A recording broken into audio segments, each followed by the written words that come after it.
اس لیے اب صرف نواب افتخار ہی رہ جاتا تھا جو ان گوداموں اور فیکٹریوں کا مالک تھا، لیکن جیسے ہی اس کی کار کالونی میں داخل ہو کر آگے بڑھی وہ بے احتیاط ٹھٹک گیا، کیونکہ نواب افتخار کی محل نما کوٹھی کے باہر کاروں کا بازار سا لگا ہوا تھا اور بے شمار لوگ اکٹھے تھے۔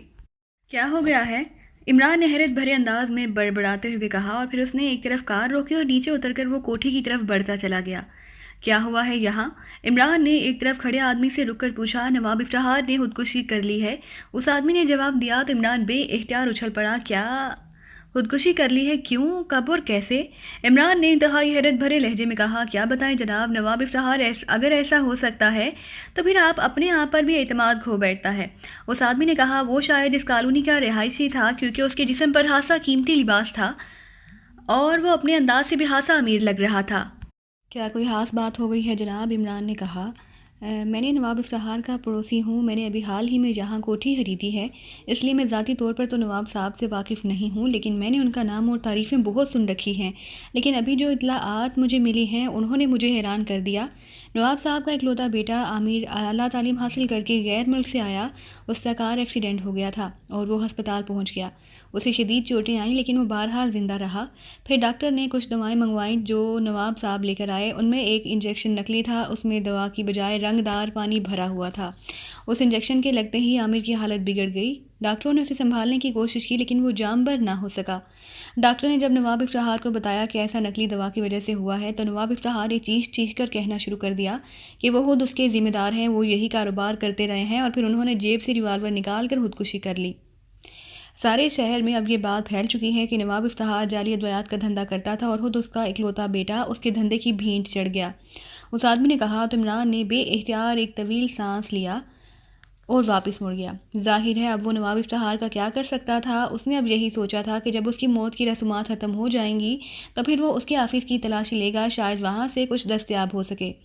اس نے کار واپس موڑی اور اپنے فلیٹ کی طرف روانہ ہو گیا۔ ویسے وہ قدرت کے نظام مکافات عمل پر حیران ہو رہا تھا کہ نواب افتخار کے اعمال کا کس انداز میں سے نتیجہ ملا ہے۔ واقعی قدرت کی پکڑ بڑی سخت ہے، لیکن لوگ دولت کے لالچ میں اندھے ہو جاتے ہیں۔ عمران نے ایک طویل سانس لے کر بڑبڑاتے ہوئے کہا، اور اس کی کار تیزی سے آگے بڑھتی چلی جا رہی تھی۔ ٹیلی فون کی گھنٹی بجتے ہی میز کے پیچھے کرسی پر بیٹھے ہوئے ادھیڑ عمر آدمی نے ہاتھ بڑھا کر ریسیور اٹھا لیا۔ یس مانک بول رہا ہوں، اس ادھیڑ عمر آدمی نے سرد اور سپاٹ لہجے میں کہا۔ جابر بول رہا ہوں باس، دوسری طرف سے ایک آواز سنائی دی۔ کیا بات ہے، کیوں کال کی ہے؟ مانک نے اسی طرح سرد اور سپاٹ لہجے میں کہا۔ باس ٹائیگر نظامت کو اپنے ساتھ لے گیا ہے اور اب نظامت غائب ہو چکا ہے۔ نظامت کے باس ماسٹر کو اس کے ہیڈ کوارٹر پر حملہ کر کے اغوا کیا گیا ہے اور ماسٹر بھی تب سے غائب ہے، جابر نے کہا تو مانک بے اختیار اچھل پڑا۔ غائب ہے سے تمہارا کیا مطلب ہے؟ مانک نے حیرت بھرے لہجے میں کہا۔ اس کے بعد وہ سامنے نہیں آئے، جابر نے جواب دیا۔ تو کدھر چلے گئے؟ کیا مطلب ہوا؟ مجھے تمہاری بات سمجھ نہیں آ رہی، مانک نے الجھے ہوئے لہجے میں کہا۔ ٹائیگر کا تعلق پاکیزہ سیکرٹ سروس کے لیے کام کرنے والے انتہائی خطرناک ایجنٹ علی عمران سے ہے۔ نظامت کے کلب اور اس کے آفس کی بھی ٹائیگر نے 2 آدمیوں سمیت تلاشی لی ہے۔ اس تلاشی کے دوران اس کے ساتھ ایک دیو ہیکل حبشی بھی تھا۔ اس حبشی کا تعلق ایک امارت رانہ ہاؤس سے ہے۔ یہ حبشی بھی اس عمران کا ساتھی بتایا جاتا ہے۔ پھر ماسٹر کے ہیڈ کوارٹر پر بھی حملہ آوروں میں ٹائیگر اور 2 حبشی شامل تھے۔ ایک آدمی جسے انہوں نے اپنی طرف سے ہلاک کر دیا تھا وہ زندہ بچ گیا ہے، وہ بھی میرا واقف تھا، اس لیے جب مجھے اس کے بارے میں معلوم ہوا تو میں اس سے ملنے چلا گیا۔ وہ ٹائیگر کو جانتا ہے، اسی نے مجھے تفصیل بتائی ہے۔ اس سے یہ بات طے ہو گئی کہ نظامت اور ماسٹر دونوں علی عمران کے ہاتھ لگ گئے اور ان کے غائب ہونے کا مطلب یہی ہوا کہ انہیں ہلاک کر دیا گیا ہے اور ان کی لاشیں غائب کر دی گئی ہیں۔ جابر نے جواب دیتے ہوئے کہا، لیکن کیوں انہیں ہلاک کیوں کیا گیا ہے؟ مانک نے پوچھا۔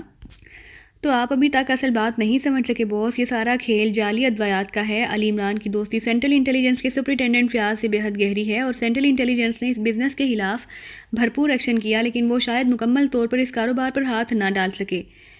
اس کا تھوڑا سا مال پکڑ کر انہوں نے سمجھ لیا کہ انہوں نے سارا کھیل ختم کر دیا ہے۔ اس بزنس کا اصل سرگنا نواب دولہ تھا اور اب اخبارات سے یہ بات واضح ہو گئی ہے کہ نواب دولہ اصل میں نواب افتخار کا نام تھا، جو بظاہر تو بہت معزز آدمی بنا ہوا تھا، لیکن اصل میں اس کا دھندا جعلی اور نقلی ادویات کا تھا۔ جب اس کا اپنا اکلوتا بیٹا نقلی انجیکشن لگنے سے ہلاک ہوا تو نواب افتخار نے خودکشی کر لی۔ اس نواب افتخار نے بہرحال انٹیلیجنس کے سخت آپریشن سے خوفزدہ ہو کر سارا بزنس ماسٹر کے ذریعے ریڈ سنڈیکیٹ کو فروخت کیا، لیکن ریڈ سنڈیکیٹ کے خلاف محبری ہو گئی اور سینٹرل انٹیلیجنس نے پوری ریڈ سنڈیکیٹ کو پکڑ لیا۔ اس طرح اس کا تیار شدہ مال اور فیکٹریوں کی مشینری ماسٹر کے ہاتھ لگ گئی۔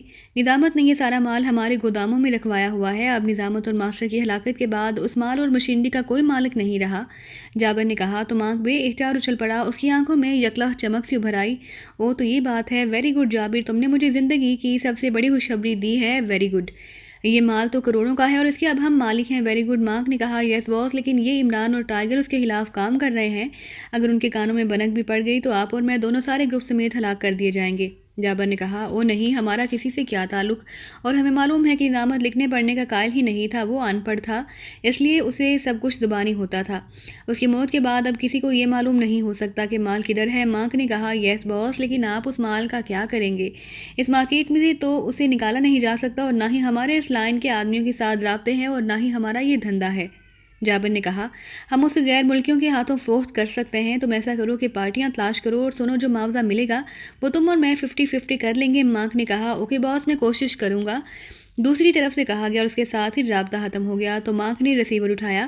ویری گڈ، واہ، جب آدمی کی قسمت جاگتی ہے تو اسی طرح جاگتی ہے، کروڑوں کا مال گھر بیٹھے مفت مل گیا، واہ۔ مانک نے مسرت بھرے لہجے میں بڑبڑاتے ہوئے کہا، اور پھر میز کی دراز کھول کر اس نے شراب کی بوتل نکالی اور اس کا ڈھکن کھول کر اسے منہ سے لگا لیا۔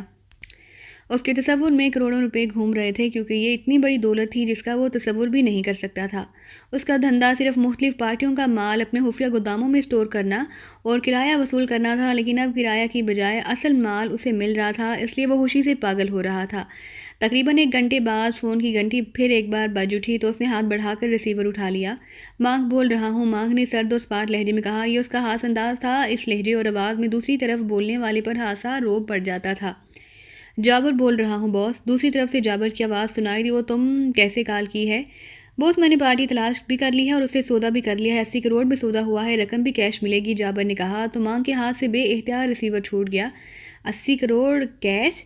او کیا تم درست کہہ رہے ہو؟ کیا واقعی؟ اس نے جلدی سے ریسیور اٹھا کر رک رک کر کہا۔ یس باس، آپ ایسا کریں گے، فوراً ہوٹل گل بہار میں اپنے اسپیشل روم میں پہنچ جائیں تاکہ سودا مکمل ہو سکے۔ گوداموں کے کاغذات اور اجازت نامے ساتھ لیتے آئیں، میں پارٹی سمیت وہاں پہنچ رہا ہوں۔ دوسری طرف سے جابر نے کہا۔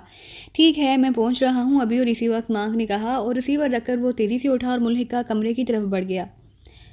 اس نے خفیہ سیف سے ایک ضخیم لفافہ اٹھایا اور اسے جیب میں ڈال لیا۔ اس لفافے میں ان گوداموں کی تفصیل درج تھی جن میں نظامت کا مال اسٹور کیا گیا تھا، اور ساتھ ہی مخصوص کوڈ میں اجازت نامے بھی تھے تاکہ ان اجازت ناموں کو لے جانے والا وہاں سے مال نکلوا سکے۔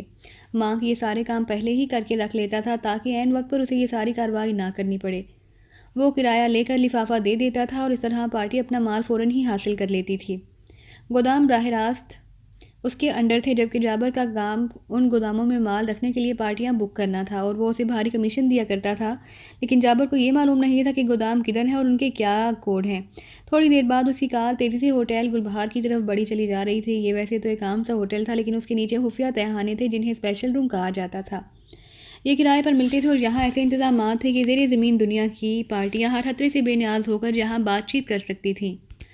یہی وجہ تھی کہ ان اسپیشل رومز میں کروڑوں اربوں کے سودے ہوتے رہتے تھے، اور آج تک کسی کو یہ معلوم نہ ہو سکا تھا۔ ہوٹل گل بہار کا ایک اسپیشل روم مانک نے اپنے لیے مستقل طور پر ریزرو کرا رکھا تھا۔ وہ ہمیشہ اسپیشل روم میں ہی سودے کرتا تھا، یہی وجہ تھی کہ جابر نے اسے اپنا اسپیشل روم کہا تھا۔ ہوٹل گل بہار پہنچ کر اس نے کار پارکنگ میں روکی اور پھر کار سے اتر کر وہ تیز تیز قدم اٹھاتا ہوٹل کے عقبی طرف کو چل پڑا جدھر سے اسپیشل رومز کو خفیہ راستے جاتے تھے۔ جب وہ اسپیشل روم میں داخل ہوا تو وہاں جابر کے ساتھ ایک مقامی آدمی موجود تھا۔ وہ دونوں اٹھ کھڑے ہوئے۔ یہ میرے باس ہیں مانک، اور باس یہ پارٹی ہے مسٹر جونی۔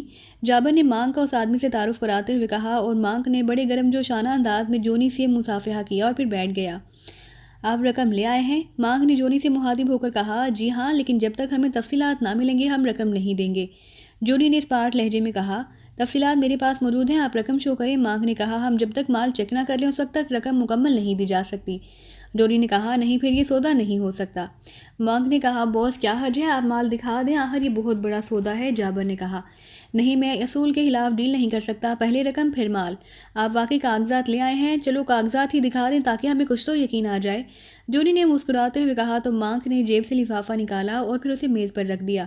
یہ دیکھیے، اس میں ہے تمام کاغذات، مانک نے کہا۔ تو پھر یہ رقم لے لیجئے، جونی نے کہا، اور اس کے ساتھ اس نے جیب میں ہاتھ ڈالا اور دوسرے ہی لمحے جب اس کا ہاتھ باہر آیا تو اس کے ہاتھ میں مشین پسٹل موجود تھا۔ کیا کیا مطلب؟ مانک نے چونک کر کہا، لیکن دوسرے لمحے جب اس نے جابر کے ہاتھ میں بھی مشین پسٹل دیکھا تو اس کے چہرے پر شدید ترین حیرت کے تاثرات ابھر آئے۔ یہ سب کیا ہے جابر؟ یہ بوس آپ اس قابل نہیں کہ اتنی بڑی ڈیل سنبھال سکیں، اس لیے جونی اور میں نے پارٹنرشپ کر لی ہے۔ جونی کے تعلقات ایسے لوگوں سے ہیں جو مال مارکیٹ میں پھیلا سکتے ہیں اور نئی فیکٹریاں لگا سکتے ہیں، اس لیے آپ یہ کام میں اور جونی مل کر کریں گے، آپ چھٹی کریں، جابر نے کہا، اور اس کے ساتھ ہی اس کے ہاتھ میں موجود مشین پسٹل سے شعلے نکلے اور مانگ کے حلق سے بے اختیار چیخ نکلی اور وہ جھٹکا کھا کر کرسی سمیت نیچے گر پڑا اور پھر اس کے دماغ پر موت کے اندھیرے پھیلتے چلے گئے۔ ٹائیگر اپنے کمرے میں موجود تھا کہ ٹیلی فون کی گھنٹی بج اٹھی۔ ٹائیگر نے ہاتھ بڑھا کر ریسیور اٹھا لیا۔ ٹائیگر بول رہا ہوں، ٹائیگر نے ریسیور اٹھاتے ہوئے کہا اور اس وقت باہر نکلنے کے لیے تیار ہو رہا تھا۔ آپ مانگ کو جانتے ہیں؟ دوسری طرف سے ایک مردانہ آواز سنائی دی۔ آپ کون بول رہے ہیں؟ ٹائیگر نے حیران ہو کر کہا، میں مانگ کا بیٹا رستم بول رہا ہوں۔ دوسری طرف سے کہا گیا، مانگ نام کے تو یہاں دارالحکومت میں بہت سے آدمی موجود ہیں، آپ کس مانگ کی بات کر رہے ہیں اور کیوں مجھ سے یہ بات پوچھ رہے ہیں؟ ٹائیگر نے حیران ہو کر کہا، میں مانگ اسٹور کارپوریشن کے مالک مانگ کی بات کر رہا ہوں، رستم نے جواب دیتے ہوئے کہا۔ نہیں، میں کسی اسٹور کارپوریشن کے مانگ کو نہیں جانتا، لیکن مسئلہ کیا ہے اور آپ مجھے کیسے جانتے ہیں؟ ٹائیگر نے کہا، میرے والد کو ہلاک کر دیا گیا ہے اور میرے والد کی عادت ہے کہ وہ اہم ٹیلی فون ٹیپ کر لیتے تھے۔ ان کے قتل کے بعد جب میں نے ان کا آفس سنبھالا تو وہاں ٹیپ شدہ کالیں میں نے سنی۔ ایک کال مجھے پوری طرح نظر آئی، اس میں آپ کا نام اور کسی علی عمران کا نام بھی آیا تھا۔ میں نے اپنے طور پر معلومات حاصل کی تو مجھے آپ کے بارے میں علم ہو گیا۔ آپ کے فون نمبر بھی آپ کے ایک دوست نے بتایا ہے، اس لیے میں نے آپ کو فون کیا ہے، دوسری طرف سے کہا گیا تو ٹائیگر بے اختیار چونک پڑا۔ عمران کا نام اس کے ساتھ کسی کار میں لیے جانے کا مطلب تھا کہ معاملہ واقعی گڑبڑ ہے۔ کس نے وہ کال کی تھی اور کس سلسلے میں کی تھی؟ ٹائیگر نے پوچھا۔ یہی تو اصل مسئلہ ہے، کال اس وقت ٹیپ کی گئی جب دوسری طرف سے نام لیا جا چکا تھا اور یہ آواز پہچانتا نہیں ہوں۔ میں نے سوچا کہ شاید آپ اس سلسلے میں میری مدد کر سکیں کیونکہ میں اپنے باپ کے قاتل کا سراغ لگانا چاہتا ہوں، رستم نے جواب دیتے ہوئے کہا۔ آپ اس وقت کدھر سے بول رہے ہیں؟ ٹائیگر نے پوچھا۔ Adnan commercial plaza, Boston road میں مانگ اسٹور کارپوریشن کے آفس سے۔ یہ آفس دوسری منزل پر ہے اور پہلے میرے والد مانگ اس کے مینیجنگ ڈائریکٹر تھے، جبکہ اب میں ہوں، دوسری طرف سے کہا گیا۔ یہ کال کس سلسلے میں ہے؟ ٹائیگر نے پوچھا۔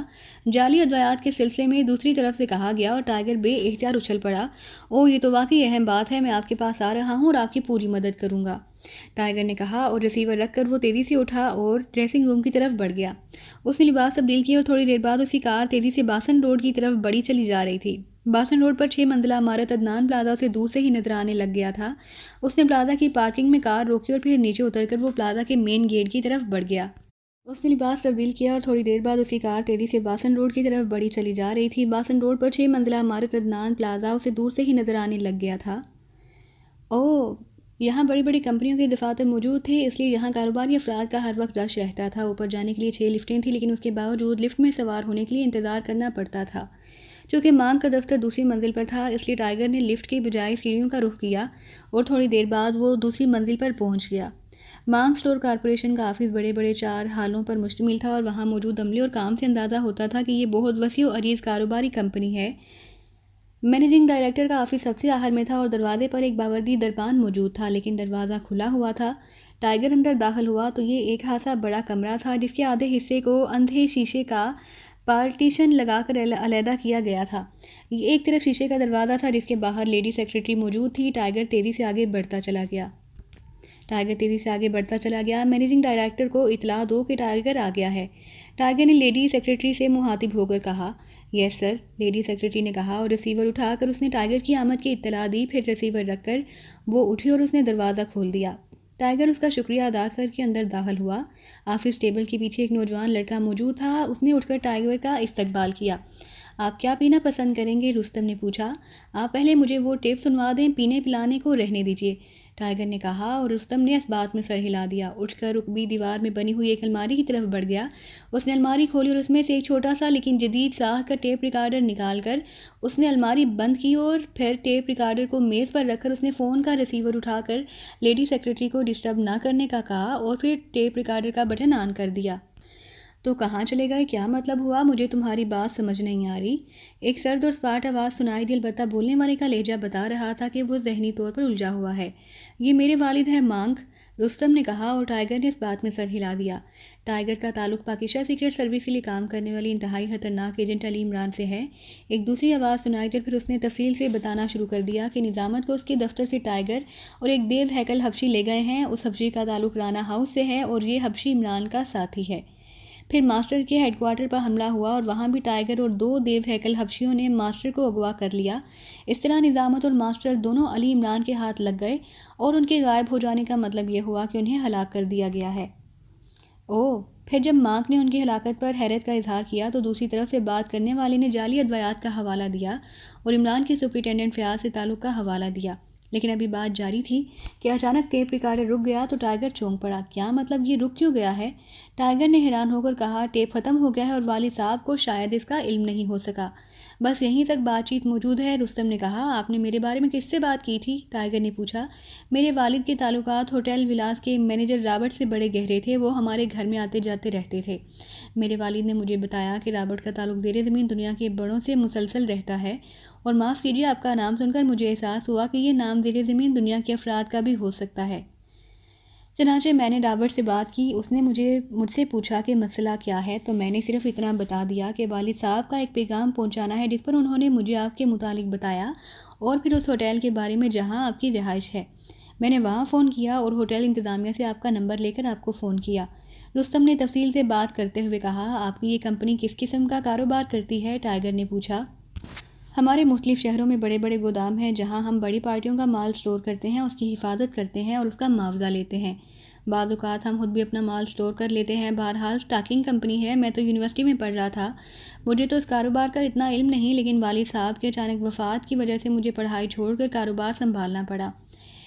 میرا مینیجر بہت پرانا آدمی ہے، ان کا نام انیس ہے۔ انہوں نے اس کاروبار کو سنبھالنے میں میری کافی مدد کی ہے، اور اب میں کافی حد تک کام کو سمجھ گیا ہوں۔ رستم نے کہا، آپ نے بتایا کہ آپ کے والد صاحب کو قتل کر دیا گیا ہے، تو وہ واقعہ کیسے ہوا؟ ٹائیگر نے پوچھا۔ ان کی لاش ہوٹل گلبہار کے ایک اسپیشل روم سے ملی ہے، انہیں گولیوں سے چھلنی کر دیا گیا۔ اب مینیجر انیس نے بتایا ہے کہ ہوٹل گلبہار والوں نے اسپیشل روم بنائے ہوئے ہیں جہاں کاروباری پارٹیاں رومز بک کر لیتی ہیں، جبکہ ہماری کمپنی کی طرف سے ایک اسپیشل روم مستقل طور پر بک ہے۔ اسپیشل روم سے میرے والد کی لاش ملی ہے۔ رستم نے کہا، پولیس نے لازماً انکوائری کی ہوگی، اس کی کیا رپورٹ ہے؟ ٹائیگر نے پوچھا۔ ہوٹل کے ملازمین سے بیان لیے گئے ہیں، لیکن سب نے صاف انکار کر دیا۔ پھر اس کے بعد معاملہ ٹھپ ہو گیا، آگے ہی نہیں بڑھا۔ مجھے رابرٹ صاحب نے بتایا ہے کہ اگر آپ اس سلسلے میں کوشش کریں تو آپ قاتلوں کو پکڑوا سکتے ہیں۔ میں اس سلسلے میں جو رقم آپ کہیں آپ کو دینے کے لیے تیار ہوں، لیکن میں اپنے والد صاحب کے قاتلوں کو بہرحال ٹریس کرانا چاہتا ہوں۔ رستم نے کہا، آپ کے والد غیر قانونی کاروبار بھی کرتے تھے؟ ٹائیگر نے پوچھا۔ جی نہیں، آج تک کبھی ان کی شکایت کسی طرف سے بھی نہیں سنی گئی۔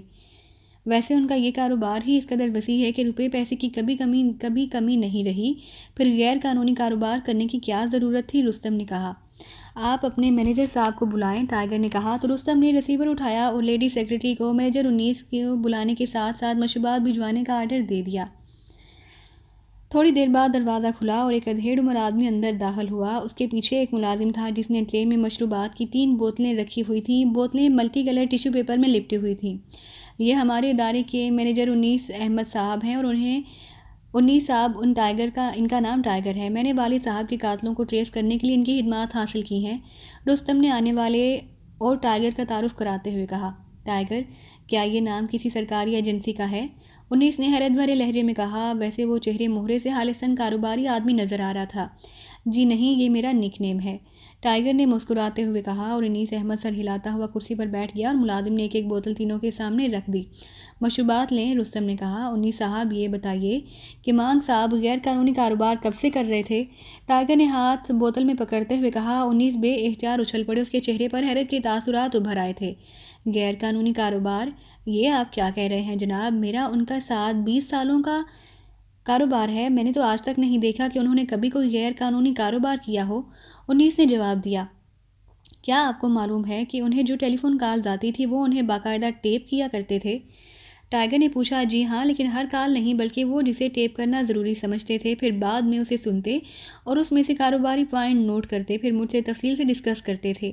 اس طرح کمپنی کو واقعی بے حد فائدہ ہوتا تھا، کیونکہ بعض وہ اہم باتوں اور سرسری انداز میں ہونے والی باتوں پر توجہ نہیں دیتے تھے اور غیر اہم باتوں پر زیادہ توجہ دیتے تھے۔ انیس احمد نے جواب دیتے ہوئے کہا، اور ٹائیگر کو احساس ہو گیا کہ انیس احمد سچ بول رہا ہے۔ ہوٹل گل بہار کا اسپیشل روم آپ کی کمپنی کے نام مستقل بک کیا رہتا تھا، اس کی چابی کس کے پاس ہے؟ ٹائیگر نے پوچھا۔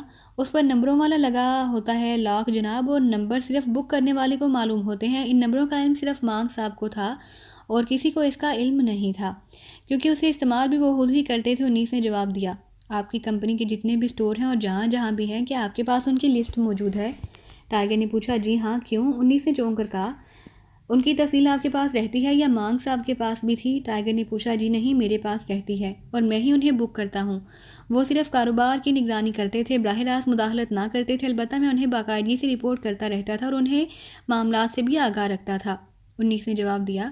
مانگ صاحب کا علیحدہ بینک اکاؤنٹ تو ہوگا، میرا مطلب ہے کہ کاروبار سے ہٹ کر؟ ٹائیگر نے پوچھا۔ تو وہ واقعی کسی سراغ رساں کی طرح انکوائری کر رہا تھا؟ جی نہیں، انہیں جتنی رقم چاہیے ہوتی تھی وہ مجھے حکم دے دیتے تھے۔ ویسے آپ انہیں کنجوس بھی کہہ سکتے ہیں، کیونکہ وہ رقم خرچ کرنے کے معاملے میں بے حد محتاط رہتے تھے۔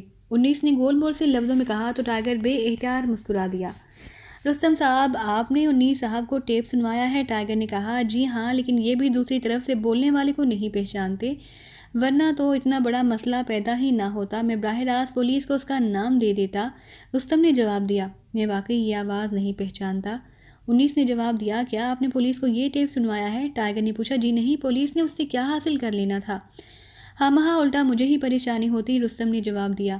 اوکے، آپ یہ ٹیپ مجھے دے دیں، مجھے یقین ہے کہ میں جلد از جلد آپ کے والد کے قاتلوں کو آپ کے سامنے لا کھڑا کروں گا، ثبوت سمیت، ٹائیگر نے کہا، اور رستم نے اس بات میں سر ہلا دیا۔ ٹیپ ریکارڈر سے ٹیپ سے نکال کر اس نے ٹائیگر کے حوالے کر دی۔ آپ کی فیس؟ فی الحال کچھ نہیں، بعد میں دیکھا جائے گا، خدا حافظ، ٹائیگر نے کہا اور تیز سے قدم اٹھاتا ہوا آفس سے باہر آ گیا۔ تھوڑی دیر بعد اسی کار تیزی سے راڈش کلب کی طرف اڑی چلی جا رہی تھی۔ راڈش کلب کا مالک راڈش مخبری کرنے کا دھندا کافی وسیع پیمانے پر کرتا تھا۔ ٹائیگر کو یقین تھا کہ وہ مانگ کے بارے میں بھی جانتا ہوگا اور اس دوسرے آدمی کے بارے میں بھی جس نے مانگ سے بات کرتے ہوئے اس کا بھی اور عمران کا بھی بڑی تفصیل سے حوالہ دیا تھا۔ راڈش کلب میں کار روک کر وہ اترا اور تیز سے قدم اٹھاتا ہوا آفس کی طرف بڑھتا چلا گیا۔ راڈش دفتر میں اکیلا تھا، وہ ٹائیگر کو دیکھ کر بے اختیار چونک پڑا۔ آؤ آؤ، آج بغیر اطلاع کے خیریت؟ راڈش نے اٹھ کر اس کا استقبال کرتے ہوئے پوچھا۔ میں نے سوچا کہ آج بغیر اطلاع کے چھاپا ماروں۔ میں نے سنا ہے تمہارے پاس پریوں کا جمگٹا رہتا ہے، جبکہ میرے سامنے تم ہمیشہ پارسائی کا ہی اظہار کرتے ہو۔ ٹائیگر نے مصافحہ کر کے میز کی دوسری طرف کرسی پر بیٹھتے ہوئے کہا تو راڈش بے اختیار کھلکھلا کر ہنس پڑا۔ میری بیوی کی 1001 آنکھیں ہیں، اگر اس دفتر کے سائے سے بھی کوئی عورت گزر جائے تو اسے معلوم ہو جاتا ہے، اور پھر میری جو شامت آتی ہے وہ بس میں ہی جانتا ہوں، راڈش نے ہنستے ہوئے کہا تو ٹائیگر بھی بے اختیار ہنس پڑا۔ یہ بتاؤ کہ مانگ اسٹور کارپوریشن کے مالک مانگ کو جانتے ہو؟ ٹائیگر نے کہا تو راڈش بے اختیار چونک پڑا۔ دیکھو ٹائیگر، تم سے میری دوستی ضرور ہے، لیکن تمہیں معلوم ہے کہ بزنس کے سلسلے میں کسی سے رعایت بھی نہیں کیا کرتا، اس لیے اگر کچھ پوچھنا ہے تو پھر پہلے رقم طے کرو، مجھے دو اور پھر بات کرو۔ راڈش نے کہا رقم کی بات مجھ سے مت کیا کرو، ورنہ کسی دن کھوپڑی میں 2-3 گولیاں اتار دوں گا، کیونکہ مجھے رقم کے پیچھے بھاگنے والوں سے نفرت ہے۔ رقم تمہیں خود بخود مل جاتی ہے، ٹائیگر نے منہ بناتے ہوئے کہا۔ وہ تو مجھے معلوم ہے کہ تم رقم دینے میں ہمیشہ فیاضی سے کام لیتے ہو، لیکن مجھے کم از کم آسرا تو ہو کہ رقم ملے گی، راڈش نے جواب دیا، اور ٹائیگر بھی ہنس پڑا۔ مانگ تو قتل ہو چکا ہے، تمہیں اس سے کیا کام پڑ گیا ہے؟ راڈش نے پوچھا۔ اس کا مطلب ہے کہ تم اسے جانتے ہو؟ کس نے قتل کیا ہے اسے؟ ٹائیگر نے پوچھا۔ اس کا مجھے علم نہیں اور نہ میں نے ایسا کام کیا ہے، کیونکہ اس سے مجھے کوئی دلچسپی نہیں تھی، البتہ اتنا معلوم ہے کہ اسے ہوٹل گل بہار کے اسپیشل روم میں ہلاک کیا گیا ہے، راڈش نے جواب دیا۔ کیا وہ غیر قانونی دھندے میں ملوث تھا؟ ہاں، وہ غیر قانونی دھندے میں ملوث تھا، اس کے پاس بڑے بڑے سٹورز ہیں، خفیہ سٹورز، راڈش نے جواب دیا تو ٹائیگر چونک پڑا۔ لیکن اس کا مینیجر انیس تو کہتا ہے کہ مانگ کوئی غیر قانونی کام نہیں کرتا اور اس کے سارے سٹورز کی تفصیلات اس کے پاس رہتی ہیں اور وہی انہیں بک کرتا ہے، ٹائیگر نے کہا۔ وہ بھی درست کہتا ہے، میں تمہیں بتاتا ہوں، مانگ بے حد ہوشیار اور محتاط کاروباری آدمی تھا۔ کاروباری سٹورز کو تو مینیجر ڈیل کرتا تھا، لیکن اس نے اپنے طور پر خفیہ سٹورز بنائے ہوئے تھے، انہیں وہ خود اس انداز میں ڈیل کرتا تھا کہ کسی دوسرے کو اس کا علم نہ ہوتا تھا، اور اس کام کے لیے اس نے ایک خاص پارٹی رکھی ہوئی تھی، جابر وہی گاہک بک کرتا تھا، راڈش نے کہا۔ جابر وہ کون ہے؟ ٹائیگر نے پوچھا۔ تم اسے نہیں جانتے، اس کا کام صرف ناجائز مال کو اسٹاک کرنے والی پارٹیوں سے ڈیلنگ ہے، اس نے ویسے تو اسٹیٹ ڈیلنگ کا آفس بنایا ہوا ہے، فیئر اسٹیٹ ڈیلر، لیکن در پردہ اس کا یہی کام ہے، مانگ کی طرح اور کئی پارٹیاں بھی اس کی گاہک ہیں، راڈش نے جواب دیا۔ میں تمہیں ایک ٹیپ سناتا ہوں، تم اسے سن کر مجھے بتاؤ کہ یہ کس کے درمیان بات چیت ہو رہی ہے۔ ایک ٹیپ ریکارڈر منگواؤ۔ ٹائیگر نے جیب سے ٹیپ نکال کر میز پر رکھتے ہوئے کہا تو راجش نے میز کی دراز کھولی اور اس میں سے ایک چھوٹا لیکن جدید ساخت کا ٹیپ ریکارڈر نکال لیا۔ ٹائیگر نے اس میں ٹیپ ایڈجسٹ کی اور بٹن آن کر دیا۔ یہ تو مانگ ہے، پہلے آدمی کی آواز پر راجش نے کہا تو ٹائیگر نے اس بات میں سر ہلا دیا، اور یہ جابر ہے۔ دوسری آواز سنتے ہی راجش نے حتمی لہجے میں کہا تو ٹائیگر نے ٹیپ ریکارڈر آف کیا، ٹیپ نکال کر واپس جیب میں ڈال لی۔ یہ جابر مجھے کیسے جانتا ہے جبکہ میں اسے نہیں جانتا؟ ٹائیگر نے کہا تم اسے بھی جانتے ہو، لیکن ایک اور نام سے یہ کراس کلب گیم کا مالک ہے اور وہاں اس کا نام مارٹن ہے۔ راجش نے مسکراتے ہوئے کہا تو ٹائیگر بے تو احتیاط دوستو، اچھل یہ تھی پڑا۔ ہماری آج کی کہانی۔ امید کرتے ہیں کہ آپ کو یہ ویڈیو پسند آئی ہوگی، لیکن جانے سے پہلے ہماری ویڈیو کو کیجیے لائک اور شیئر کرنا مت بھولیے، اور اسی کے ساتھ کومنٹ کر کے ہمیں بتائیے کہ آپ کو یہ کہانی کیسی لگی۔ اور اگر ابھی تک آپ نے اس چینل کو سبسکرائب نہیں کیا تو اس چینل کو کیجیے سبسکرائب اور بیل آئیکن دبا کر آل نوٹیفیکیشن آن کر لیجیے۔ تو دوستو، یہ تھی ہماری آج کی کہانی۔ امید کرتے ہیں کہ آپ کو یہ ویڈیو پسند آئی ہوگی، لیکن جانے سے پہلے ہماری ویڈیو کو کیجیے لائک اور شیئر کرنا مت بھولیے، اور اسی کے ساتھ کومنٹ کر کے ہمیں بتائیے کہ آپ کو یہ کہانی کیسی لگی۔ اور اگر ابھی تک آپ نے اس چینل کو سبسکرائب نہیں کیا تو اس چینل کو کیجیے سبسکرائب اور بیل آئیکن دبا کر آل نوٹیفیکیشن آن کر لیجیے۔